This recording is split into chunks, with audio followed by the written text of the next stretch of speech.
Blood disorder. இந்த வீடியோவில் ஒரு 9 காமன் பிளட் டிசார்டரை பற்றி தான் பார்க்க போகிறோம். இந்த வீடியோ உங்களுக்கு பிடிச்சுன்னா லைக் அண்ட் ஷேர் பண்ணுங்கள். First, anaemia. பிளட்ல ஆர்பிசி அண்ட் ஹீமோகுளோபின் லெவல் வந்து ரொம்பவே கம்மியாக இருக்கும். இதோட சிம்டம்ஸ் பார்த்தோம் அப்படின்னா weakness, fatigue and pale skin. Next பார்க்க போகிறது ஹீமோஃபிலியா. இது வந்து ஒரு ஜெனட்டிக் டிசார்டர். பிளட் வந்து கிளாட் ஆகாது. சின்ன இன்ஜுரி ஏற்பட்டால் கூட அதிகமாக ப்ளீடிங் வரும். தென் மூணாவது பார்க்க போகிறது தாலசீமியா. பாடி வந்து அப்நார்மல் ஃபார்ம் ஆஃப் ஹீமோகுளோபினை வந்து ப்ரொடியூஸ் பண்ணும். இது ஆர்பிசி செல்ஸோட பிரேக் டவுன் லெவலை அதிகப்படுத்தி அனிமியாவை காஸ் பண்ணிடும்.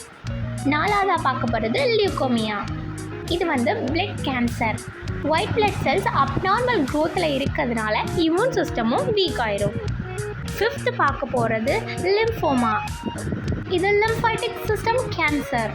இது வந்து இன்ஃபெக்ஷன் ஃபைட்டிங் சிஸ்டத்தை வந்து அஃபெக்ட் பண்ணுது. தென் சிக்ஸ்த்து பார்க்க போகிறது multiple myeloma. Cancer of plasma cell in bone marrow. போனை அஃபெக்ட் பண்ணுது, தென் இம்யூனிட்டியை ரெடியூஸ் பண்ணுது. ஆல்சோ கிட்னி ஃபங்க்ஷனுக்கு ஹார்ம்ஃபுல்லாக இருக்குது. Next, plastic anaemia. Bone marrow red blood cells, white blood cells and பிளேட்லெட்ஸை ப்ரொடியூஸ் பண்ணுறதை ஸ்டாப் பண்ணிடுது. இதோட symptoms fatigue, infections and easy bleeding. Eighth பார்க்க போகிறது பாலிசிஸ்தீமியா வேரா. ஆர்பிசி செல்ஸ் வந்து எக்ஸஸாக ப்ரொடியூஸ் ஆகுது. அதனால் blood thickening and clotting and strokes வந்து ஏற்படுது. தென் ஃபைனலாக பார்க்க போகிறது வந்து ITP, immune thrombocytopenic purpura. Own immune சிஸ்டமே மிஸ்டேக்லி பிளேட்லெட் செல்ஸை டெஸ்ட்ராய் பண்ணிடும். It's cause easily bruising and bleeding. Thank you for வாட்சிங்.